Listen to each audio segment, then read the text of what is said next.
Hey guys, today I have a very special surprise for you. I was part of the Flora and Ulysses press junket where I got to talk to a lot of the cast and the filmmakers behind this amazing Disney Plus movie. Now, before we get into it, I would love it if you would take 1 second and hit that subscribe button. Of course, if you want more videos like this, you can always hit the notification bell, and I would love a thumbs up as well. Now, in this interview, we got to speak with Alyson Hannigan, who plays Phyllis, Ben Schwartz, who I adore. I love him. He plays George. Matilda Lawler, who plays Flora. This girl, you gotta watch out for her. She's incredible. She's gonna be doing a lot of amazing things in the future. I know it. Danny Pudi, who everybody loves. Come on, he plays Miller. The director, Lena was part of this, as well as the author of the book that this is based on.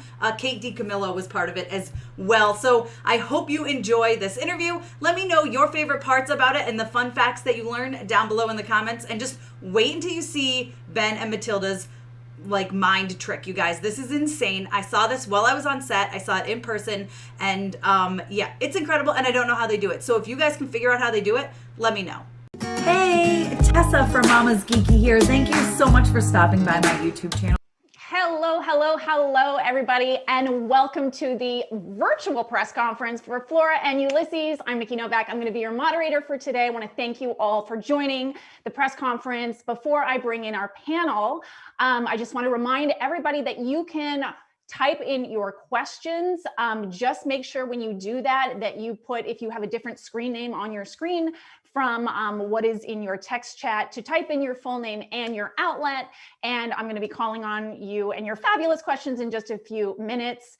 But first of all, I just wanted to say how much joy this movie brought me when I watched it. I don't even know how to describe it. It is one of those movies, it's got so many different genres. It's an adventure, it's an action movie, it's a comedy. We've got a superhero squirrel, but most importantly to me, it's one of those movies that you laugh out loud. You don't just chuckle to yourself, you laugh out loud. So I wanted to welcome and thank the people who are responsible for that, and that is our amazing panel. So holy bagamba, let's bring them in to the panel, to the chat. They're super talented, and it's one of those rare things that we have today where we get to talk to the woman who created the books, and without her, we wouldn't all be here today. She just popped up, everybody's popping up. Hello, everybody. Almost everybody here. So I'm just going to start with our introductions. First of all, she plays Phyllis Buckman. She is the fabulous mom in the film, Alyson Hannigan. Hello, Alyson. Hi. And hello. And dad, George Buckman. Ben Schwartz. Hello, Ben. Hi, everybody. She is Flora. She is amazing in this movie. You brought such a smile to my face. I cannot wait till you win your first Oscar. Matilda Lawler. Yay! I'm twisting my mustache a little. He's a little evil in this movie, Danny. Pudi. And then our fabulous, fearless female director. Yes, Lena. Yeah. Welcome. Hello. And then, of course, like I said, it is such a rare treat to have an author of an award-winning book that got turned into this. You're the reason we're all here, Kate DiCamillo. Welcome, Kate. How's everybody doing? Very good. Thank you. Well, thank you. Okay, we're all happy to talk about this movie. Oh my gosh, I'm so happy to talk about this movie. I'm such a fan. I'm going to start with you, Kate. First of all, did I spot you in the movie by chance? Or do you have an IMDb page now? Are you now officially an actor? You did spot me in the movie, but I'm not going to tell you where I am, and I'm not going to tell you how hard I worked to get that nanosecond of fame. I mean, it is so, if anybody ever gets a chance to go to a movie set, wow, you people work hard. You work hard. So yeah, but I'm in there. See if you can find me. Yes. You are. And just to sort of start things off, I know for people who are fans of the book, may already or may not know this, but how did you decide to turn a squirrel into a superhero? Because I was like, why didn't I think of that? Well, it's a really long story. I'm going to try to make it very, very fast. So my mom had a vacuum cleaner that she loved, And she passed away in 2009, my mom did. And in the last year of her life, she kept on saying, what's going to happen to the vacuum cleaner when I'm gone? And I was like, why are we worried about the vacuum cleaner? There are bigger things to worry about.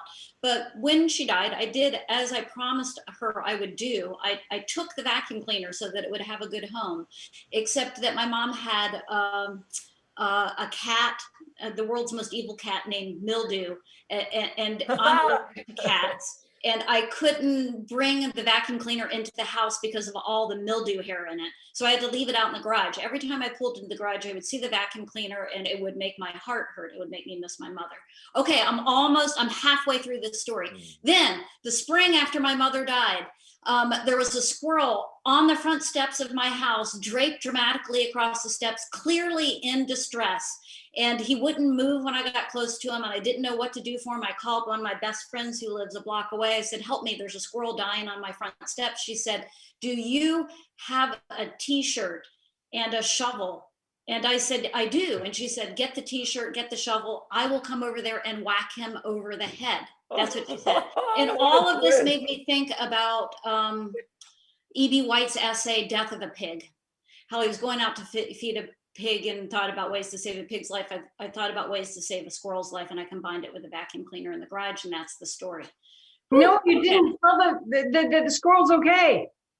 Well, the squirrel left when he heard my friend saying, whack him over the head with a shovel. The squirrel's like, I'm no dummy. I mean, I was out there on the cell phone. So yeah, okay. I've taken up more than my fair share of time. I'm done now. No, you wrote That was amazing. That was an amazing story. Matilda, congratulations on this movie. Thank you. So amazing to watch. Every line that you uttered in this movie, I thought to myself, that could have been in the trailer. That could have been in the trailer. It's like a dream. I don't know how you do it. And I heard that there were 1,000 actresses that were seen for this role. What was the moment like for you when you found out that you were going to be Flora? It was insane. So Lena, I was in this show, this Broadway show, and I was actually like in the middle of the city, huge crowds everywhere. And I got a phone call from Lena, and I hold it to my phone and like, I can barely hear her. And I hear her say, you want to be in this movie? And I'm like, yes. And I'm jumping around everywhere. And I'm like a dance so unit. excited. Yeah, it was amazing. I was like so excited. I love that. You just, as you do, you're in a Broadway show and you get that call, right? Normal life. As a child. Yeah. Yeah. So Lena, oh my gosh, such a beautiful, amazing movie. And like I said in the beginning, when I was introing, there are so many different genres mashed into this. Like you had to do so many different things. Not only that, I saw your Instagram, you had an actual squirrel sitting on your lap, like a trained squirrel. So can you just talk about this whole experience as a whole and putting all those pieces together? And the squirrel in this film is unbelievable. Like it's unbelievable how perfect it is. Oh yeah, Ulysses, I can't get enough of him. But the blueprint for most of the stuff that happened is in the book, so we were kind of lucky there. Apparently, crazy things like vacuum cleaners and everything end up in Kate's home. And then after that, we got to play with all kinds of things. I mean, we got to play with stunts off of buildings and car crashes, and then like it's just kind of written in Kate's brain and our writer Brad Copeland's brain, who wrote for Arrested Development. So he put all that kind of weirdness and fun into the movie, and then it was just kind of making it all real, which our lovely cast did. So it was a lot of fun, just kind of making things a little crazier. I got to have 2 squirrels on my laps, and they were trained and they did tricks, but they couldn't do everything that Ulysses did. So then we kind of just had to create Ulysses. Yeah. Alyson, I have a 2-parter for you. Number 1, how many lollipops did you consume making this movie? Good question. We actually did keep a total, but I forgot what I think we stopped counting around like 37 or something. Did you ever want to see a lollipop again, or are you done? No, they were great. I was really happy. I really loved that there was a conversation about it, and I had to be really thoughtful about the lollipop because I was like, well, I don't want it too big because I don't want to like drool when I'm, taking it out of my mouth and stuff. So we settled on a really good one, and then I got to try all the different flavors, and I really I stuck with fruit punch. That was my good. Okay, my go-to good tip. flavor. I mean, you're the connoisseur at this point, so you know. But my second question to you is, I heard you say that you got to, which I didn't even know, you're such an icon of TV and film, that you don't like watching yourself, but you actually watch this film with your kids. And could you just talk a little bit about that? Oh my goodness. Well, they've been, asking since the day we wrapped when they get to see it. So it's been a very, very long wait, and we got to see it early, and they were so excited, and I was apprehensive because I knew I was in it. But I just, like, from the moment it started, I sort of forgot that I was even a part of it because I was so engaged, and then watching them, and they were so happy. They were, like you said earlier, laugh out loud, like beyond belly laughs, where I paused because I was like, well, they're going to miss the next scene because they're like tears. And I was just, and my husband and I kept looking at each other like, it's so good. And, we were so happy. And it was such a new experience for me to be able to not just be critical of, oh, I should have done that, blah, blah, blah, the actor thing. And just really just be engrossed in this wonderful movie. Yeah, I mean, I watched it by myself, and when you're watching something by yourself, laughing out loud, it's really, really funny, right? Then I heard something that you and Matilda have a magic trick. Oh my goodness, we haven't done this in a year. When did we film the movie? A year and a half ago? Yeah. So yes. maybe explain to everybody what that magic trick is. You can read each other's minds. No, they won't explain it. And they won't tell you how they do it either. And by the way, how dare you call it a magic trick? It is no magic trick. Not at all. It is we are able to zap words or people's names to each other's heads. Matilda, there's zero magic involved, correct? No magic. Okay. So do you care to give us a little demonstration of this? Well, this is what would have to happen. Someone would have to whisper. Someone would have to in a chat maybe send me a person's name that's private chat, so I can't see so it. Matilda can't see it, and then I by zapping it from my brain to hers, she'll be able to pick it up. Again, we haven't done this in a while. The force would have to be so strong with us that it could go through the internet onto her computer, through Matilda's brain, out of her mouth. So if you can find a way, Nikki, to private message me a person's name that we all have heard of, maybe it could be an actor, an actress, it could be a writer, it could be. I also really haven't done this in a long time, Matilda, and don't quite remember how strong the word is. Oh, great. There's going to be no problem. Nikki. Well, I just typed it into the chat, so maybe. Oh, but she can see it. I see it. She can see it. I can text you one. Oh, yeah, text me one. I sent it. Okay, perfect. Okay, while we're in the middle of that, are we ready? Yeah, we're ready. Okay, let's do it. You won't believe it. Sending texts take 2 seconds. It's crazy. It goes to the moon and back just like that. Prepare to be very annoyed because you won't be able to figure out how they do it. Okay. Here we go. Okay, first of all, Matilda, are you ready to do this? Because this is a public forum. 117 people are in this room. People are now thinking it's a magic trick when of course it's not, Matilda. Tell the world.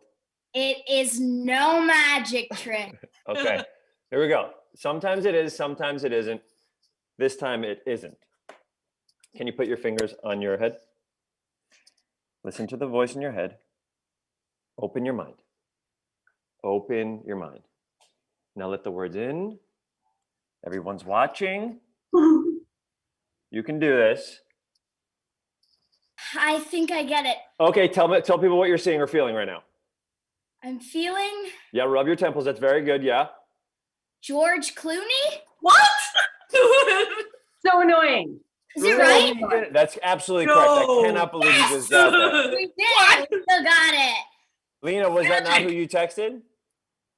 I spent hours trying to figure out how they do this. And I'm a it just magician drives in the me magic castle. I do not understand how you do this. Lena has been upset about this for a year and a half.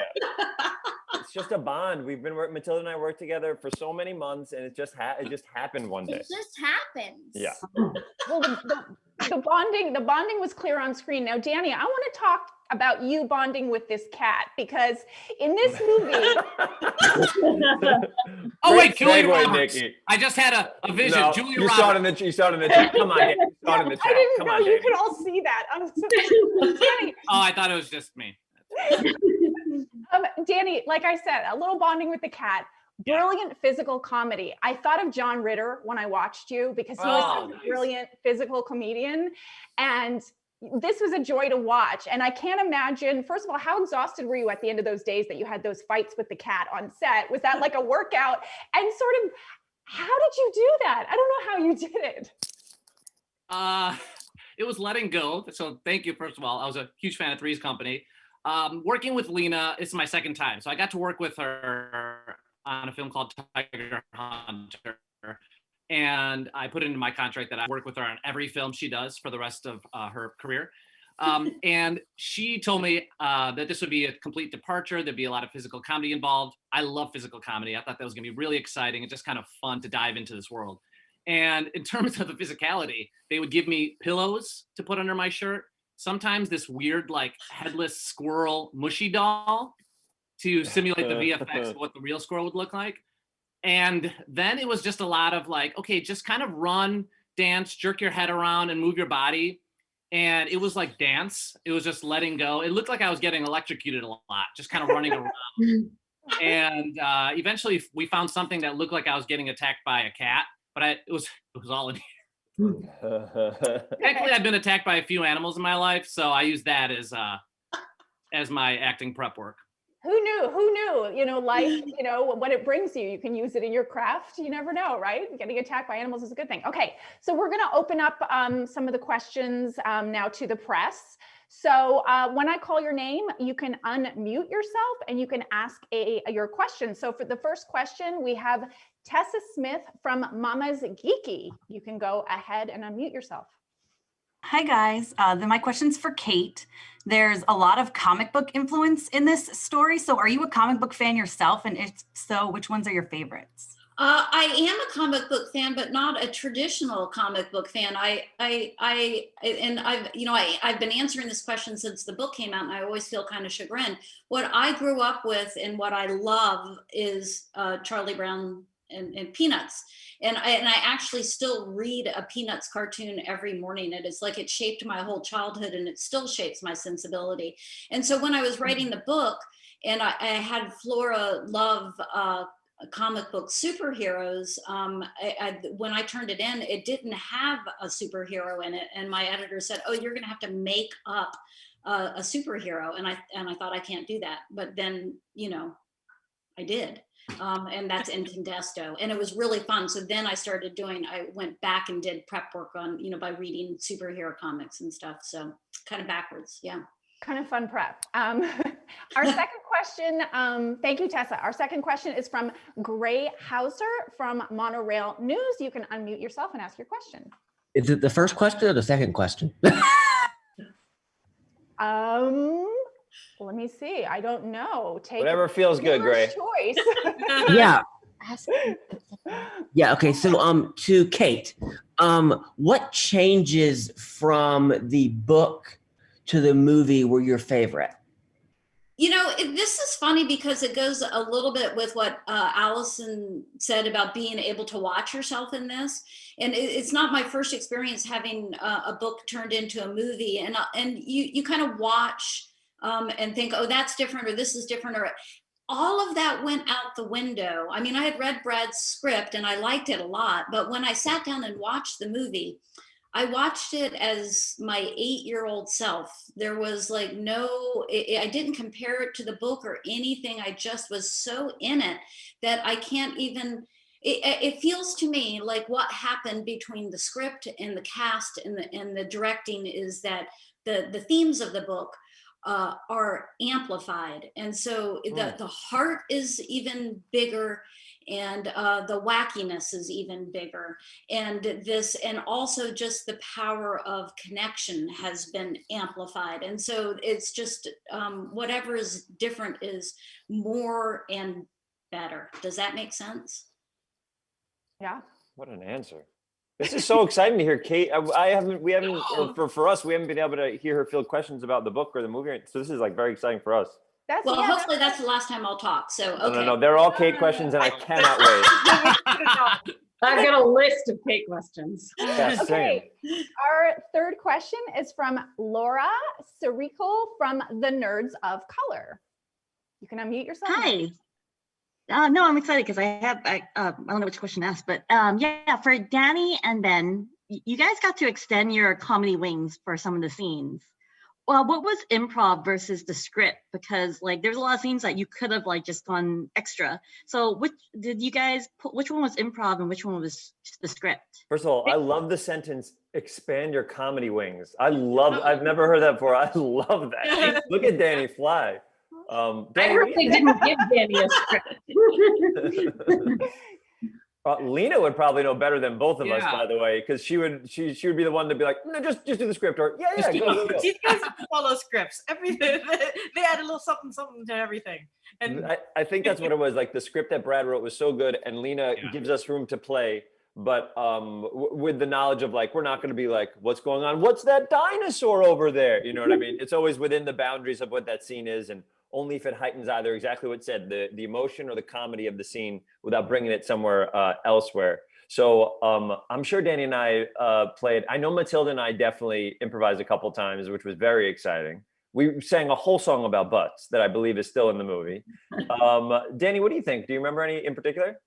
I'm just trying to think. I think it was a lot of, well, I mean, first of all, Ben and I have history of fighting for the last 3 years as brothers in an animated show. So that was very helpful. It was very easy to chase him with the tranquilizer gun and exciting for me.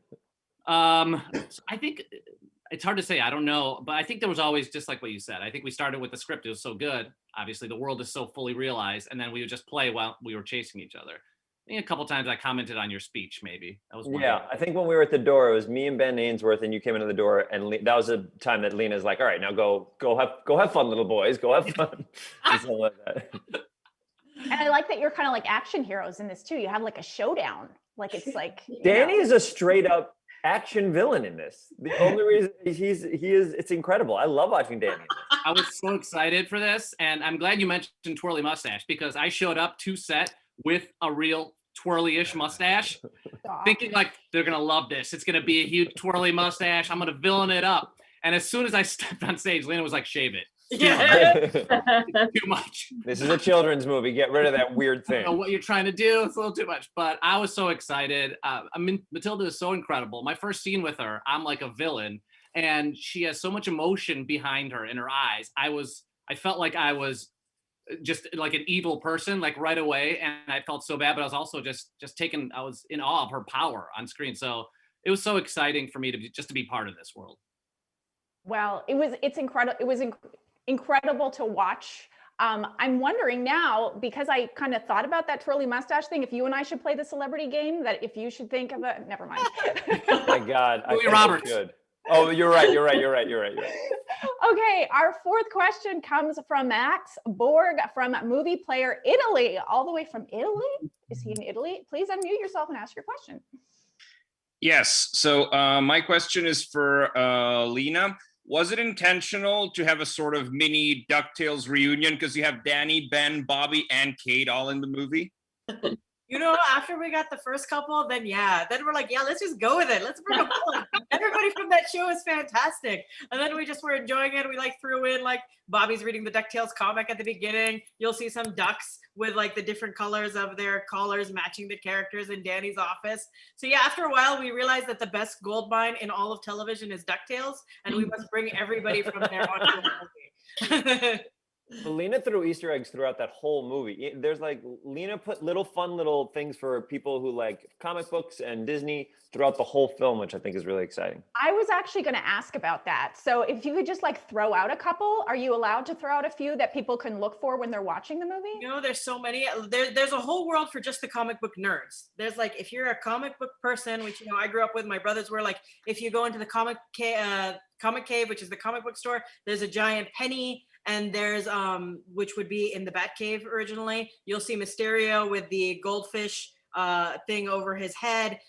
Some people will know who the ventriloquist dummy is, the mobster dummy next to the TV. So there's all that comic book world references for people will see those.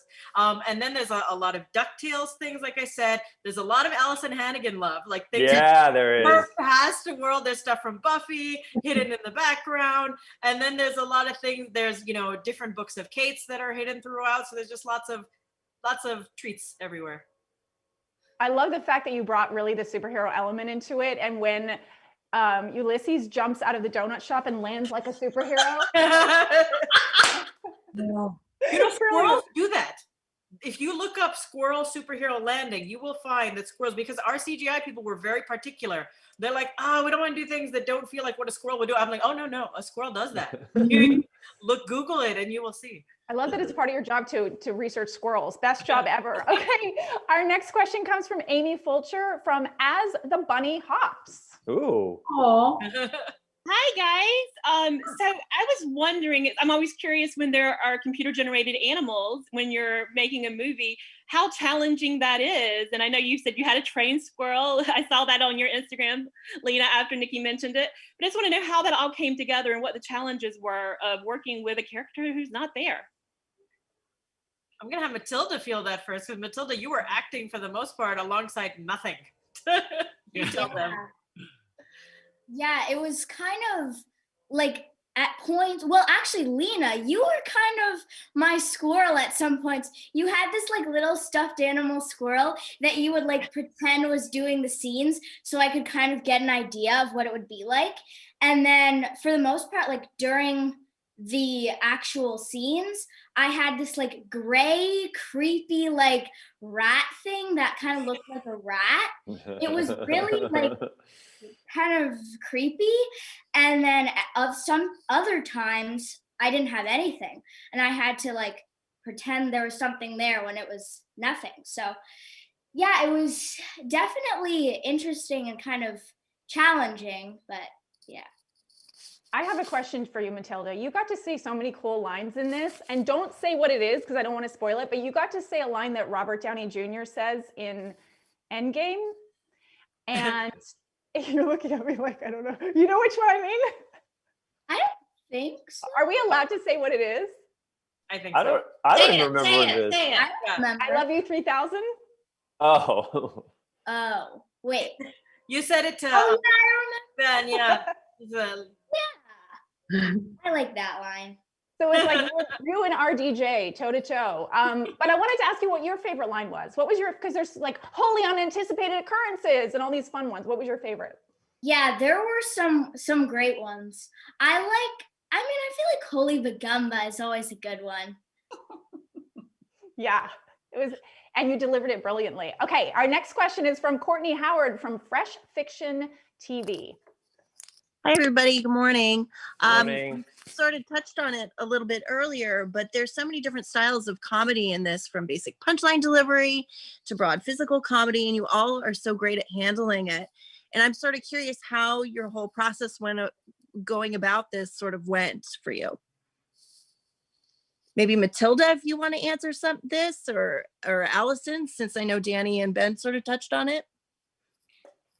Alyson, do you want to? Oh, sure. I mean, Lena was so great about sort of establishing everybody's physicality with their characters during rehearsal and everything. So, but I remember having a lot of fun trying to work out the awkward entrance with Ben of our, like, do we hug? Do we shake hands? Oh, right.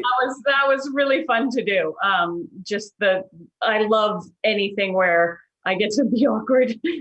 That was a standout moment, actually. I really noticed. I actually watched the movie twice, and I watched it the second time. It was just, there was so much nuance to it. It was honestly, I could have just done that all day. It was so like, because everything we did was just sort of different.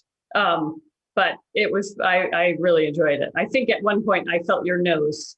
Yeah, of course, surely. There were 1,000 takes of that. Yeah. It's very fun to act in something. Like Alyson has been in so much comedy and she's been doing such great stuff for so long. It's like so fun for that moment to try to find it with her and with Lena. We literally tried 1,000 things. There could be a weird supercut of us weirdly trying to say hello to each other. We need that supercut.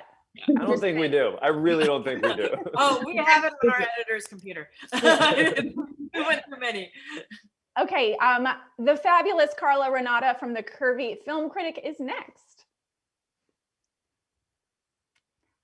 I was looking for the mute button. I'm like, where is it? How y'all doing?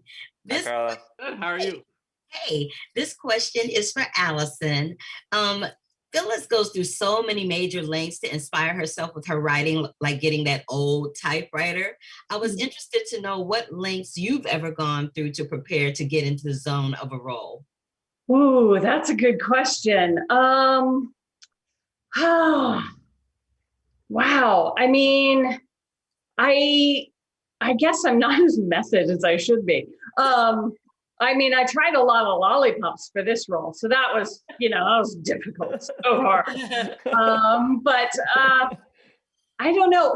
Actually, I did before Buffy, and I did an episode of a show called Touched by an Angel, and I was playing a teen that was going to give up. That was pregnant and going to give up the baby for adoption, and then I took the baby. And so drama. It was a drama. But so to prepare for, they show the birthing scene.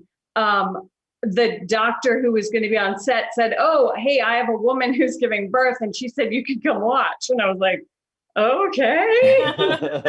And I think it was probably, maybe it was like 20 or something. I don't know.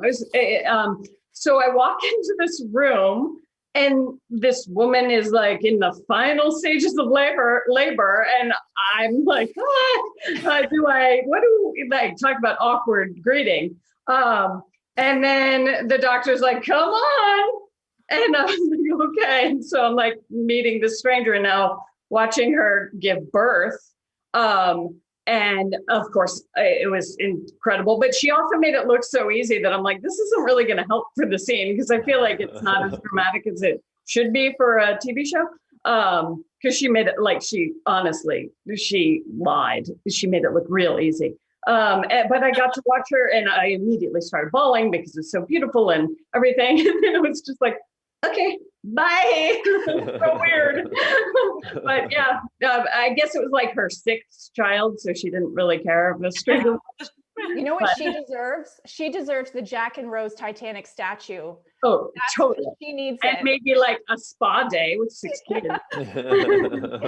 Okay, we're almost finished. Real quick before I wrap, I want to thank you all. But just to wrap things up, I'm going to go quickly down the line. There's a lot of snacks in this movie, and it made me very hungry. So I want to go down the line and you choose the best snack that all appeared in this film. Lollipop, cheese puff, donut, or Pop-Tart. I'll start with you, Kate. Oh, cheese puffs, duh. Yeah. Alyson? Oh, I'm going to go lollipop. Still in character. Okay, Lena? Oh, cheese-o-mania cheese puffs. For Yeah. sure. Ben? Donuts. Are you crazy? Donuts. 6 of them. Yeah. Okay, Danny? Giant donut. Yes. Oh, the giant.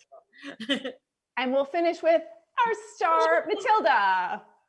I'm actually gonna go with Pop-Tart. I like Pop-Tarts. Oh wait, you left out peanut M&M. Oh, great snack during a movie, mind you. I mean, that might have that overtakes lollipop for me. Yeah, actually. You like eating that gross mildewed one at the end, huh? A lot of mildew references in this movie. Right? Thinking. Mildew is what the sequel's going to be. Well, Kate, I hope that Flora and Ulysses are still dancing around in your head, and that there might be a sequel one day. But I want to thank you all for joining. Thank you for this fun conversation. I'm going to go have some donuts and lollipops and all that now. I'm really super hungry.